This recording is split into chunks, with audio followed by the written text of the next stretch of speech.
Sunday was a little bit of a grind, a little less of a grind than the coming days, as we might find out. We had to pack in, I think we packed in 7 miles, maybe 6.5 or so. First night, we each had maybe 50, 60 pounds on our back, not too bad. But yeah, we hiked our way in. It wasn't a terrible hike, but we had to gain a few thousand feet over a saddle into another drainage. We did that just fine. We were pretty fresh, feeling good. First night though, we didn't hear a bugle of any sort, didn't hear an elk at all. And I was kind of thinking, this is pretty unusual for the last week of September. But we kept hiking and made it to the first camp. We stopped pretty early the first night just to kind of listen to see if the elk would start talking right before dark or so. We camped next to the creek, had plenty of water and dinner, and got to bed early, hoping that we'd hear some bugles overnight. The moon was still a little over half at this point. We went to sleep and never heard anything that night.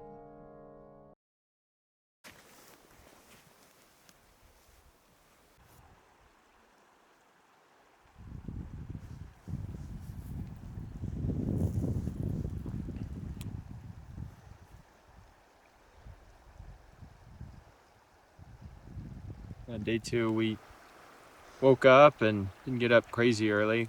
We just wanted to get our bearings for kind of where we should head, and decided to head upstream, kind of closer to the head of the area we were in. Bugled a few times, but still no responses at all.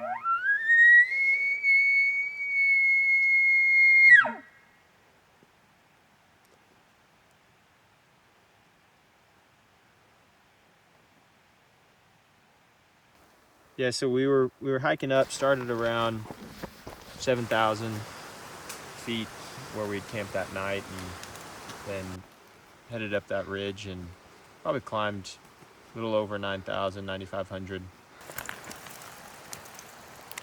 We hadn't seen an elk, cow, or bull in the entire trip to this point, which is extremely unusual, especially at the end of September. The bulls should have been rounding up their cows at least, if not breeding already. Yeah, we hiked up to the top of that ridge and glassed for a while. Didn't see anything. It was the middle of the day though, so I thought it's pretty normal. All the elk are timbered up.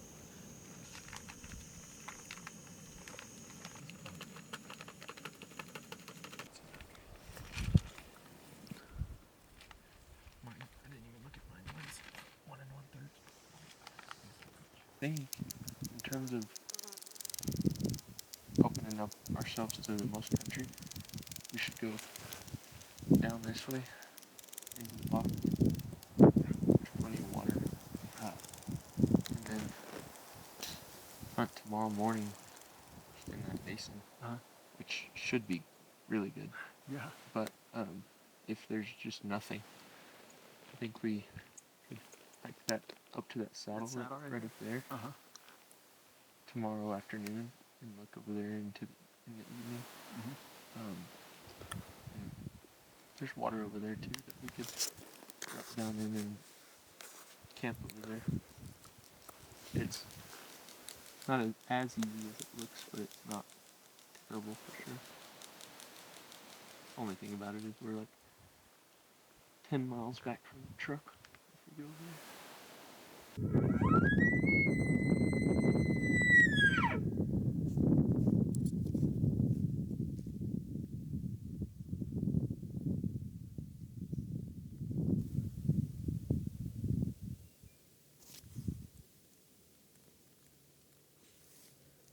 I thought I was over there.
we were pretty excited. We had heard our first elk for the trip, and I mean that's kind of what you look forward to on a archery elk hunt, is hearing them bugle. So we decided we would sit there and wait it out for a while. We didn't think the elk would want to move much during the heat of the day. Well, we were sitting there under a little white bark pine, and all of a sudden we hear some more bugling, and out comes the bull onto the open face down below us.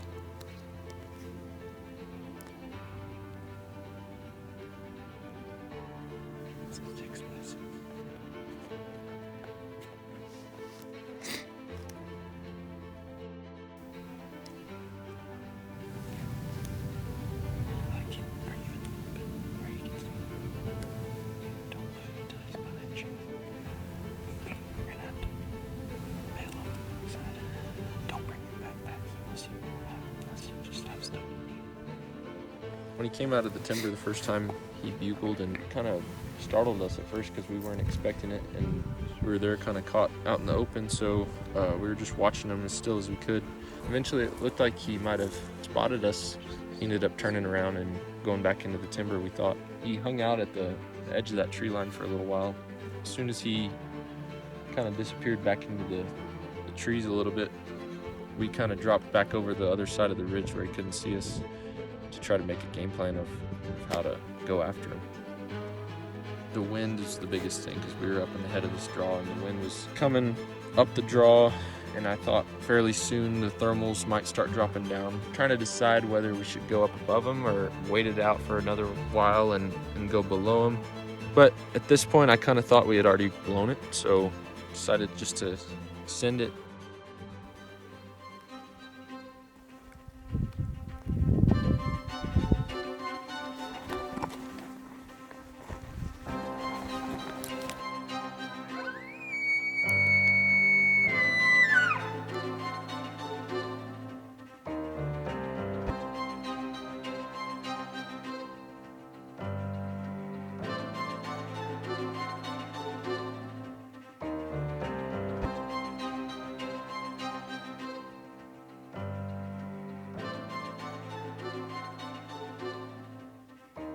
We got down in the draw next to the one that he was in, a little less timber. The wind was still blowing up, so we were pretty good, swirling a little bit. But I bugled and cow called a few times and nothing. It was kind of disappointing because earlier he had been pretty eager to respond. So we sat there for about 20 minutes or so and decided he wasn't coming, so we regrouped, and I mentioned that I think we should go try one more time up right above him and try to see if we can piss him off a little bit.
Did you hear a crash?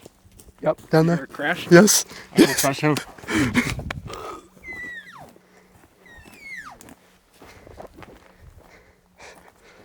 It sounded like it was down there. Sounded good. Was it a good shot? It was high. I had to shoot him on the run because I only had a tiny window. It was 38 yards. I hit him right there. I think he'll die though. Just need to give him some time. First day. Definitely drew blood. Alright, I need to go back to where I was so I can see where I shot him at.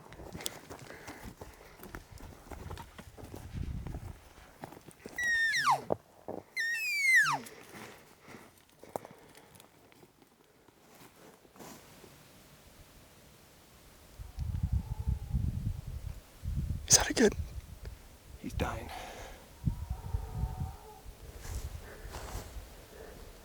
Need to give him some time.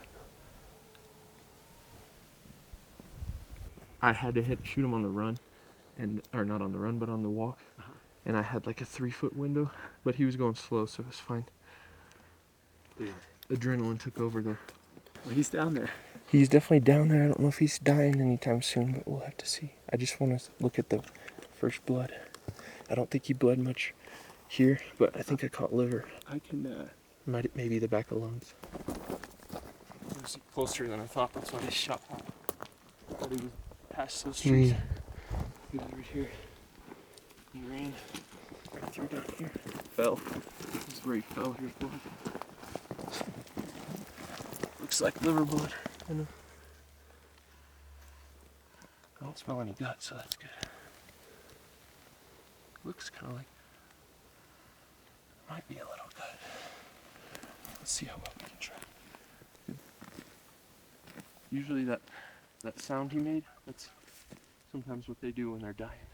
My arrow didn't go all the way in, but it looked like it went to the fletchings. it went, Almost to the fletchings, and it's maybe sticking out. Or did you hit more? I think maybe, I'm not trying to be, I I'm think just I trying hit to be realistic. I think probably like that much. that much sticking out. Yeah, that's the width of his body, so Yeah. that's fine. I But think that's fun. liver can take a little while for them to completely die. That's nice. But at least we know the general area where we heard. Oh yeah, look at all that. That's pretty good. Yeah, that makes me feel a lot better. It's spurting out. Yeah, it's spraying. I mean, that moaning is like, Yeah, it's a good sign. yeah. A lot of times, if you hit them right, they won't do that at all. They'll just crash and die immediately. But Yeah. it's gonna be all right. God, thank you for this day that we got to spend in your creation. See one elk and shoot one elk. the one out. That's pretty awesome. I just pray that you would help the bull pass quickly and that we go find him so that we can provide for all of our families. And I just thank you for the opportunity to be out here and doing this. My best friends, thank you for just keeping us safe. May you keep us safe on the way out. Just, Amen. and then on the way back in, and then on the way back out. To be honest, my whole sight was a blur whenever he was walking in. I could see like 4 faint dots, and I knew I needed to use the middle one, which, thinking back, I should have used my 30-yard pin. Yeah. But it is what it is. It is. That's a nice bull. He's like, he doesn't have much of his 6th, but he's got big daggers. Yeah. And the way I hunt, I mean, if we don't find him, we're done. Yeah. We'll keep looking for him as long as we need to. But let's give him till 7 or maybe 6:30, and let's give him an hour, and then we'll go look.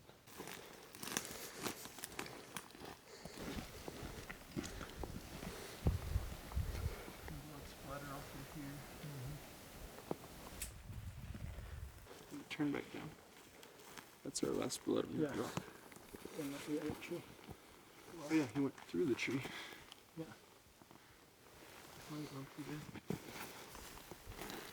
Here's his track for sure, but I think it was into about right there.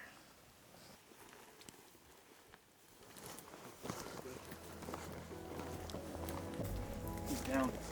Oh my gosh.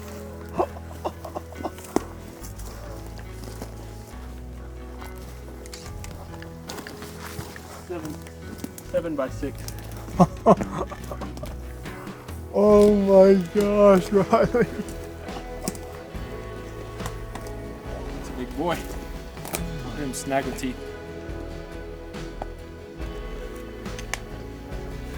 Oh my god. Wow. Got some good mass. That'll do. That'll do. Dude, I cannot believe this. Riley, dude, congrats, man. Your first elk, man. Yep. He's a good one. It's so exciting.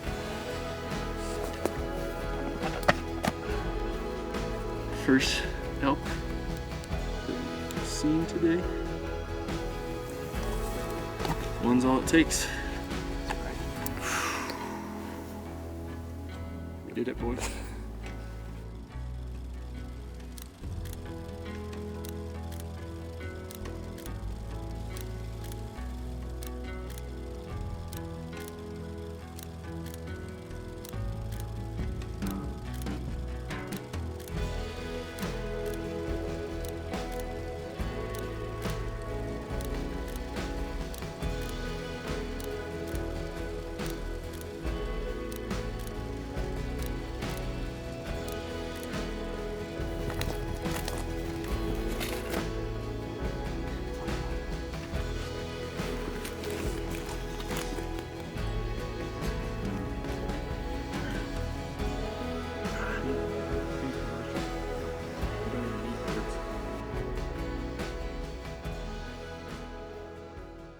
Tuesday morning, we got up there and took care of the rest of that elk and got as much of the meat off as we could.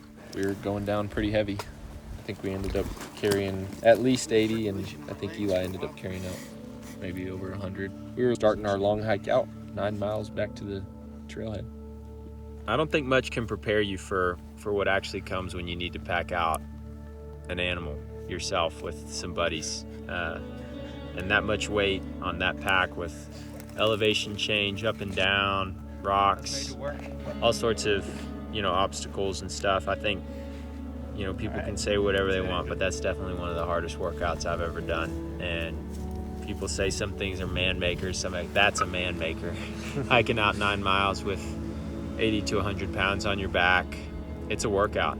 And it's not a matter of how much you can lift or what you can do. It's just about wanting to know what it's like to harvest an animal and understand from it being alive to serving it on the table what it takes. It's refining and it's good, and it I think is refining for the man and the woman, whoever wants to do it. I think it's a worthy challenge. But I couldn't help but think my mind would kind of just go to Jesus and him bearing the load. And what is that load?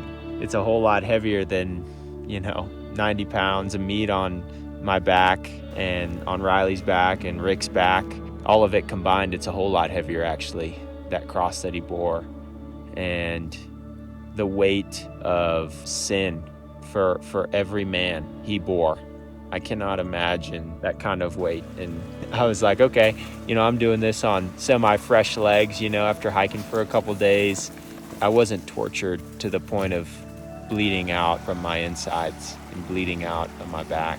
I think it only grew my appreciation for what Jesus did for me and Jesus did for every person that would come to him. A little taste, even in hunting for elk and packing an elk out, you get a taste of the story that God has written into all of creation. And it's a story of heartache, it's a story of hardship, and then really it's a story of redemption in Christ. And that satisfaction feeling. We got to celebrate with some family friends, and I mean, it was top notch, and it's just a picture. It's a picture of grace.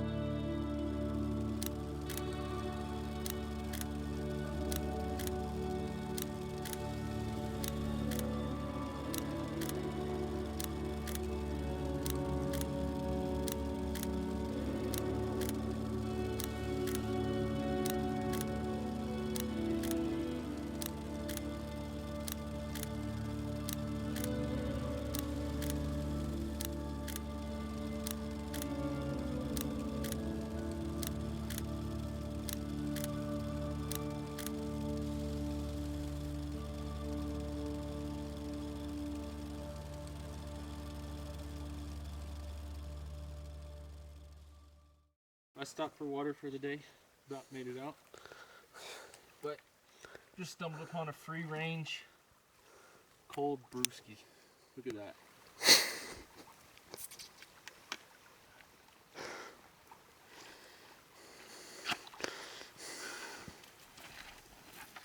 She's nice.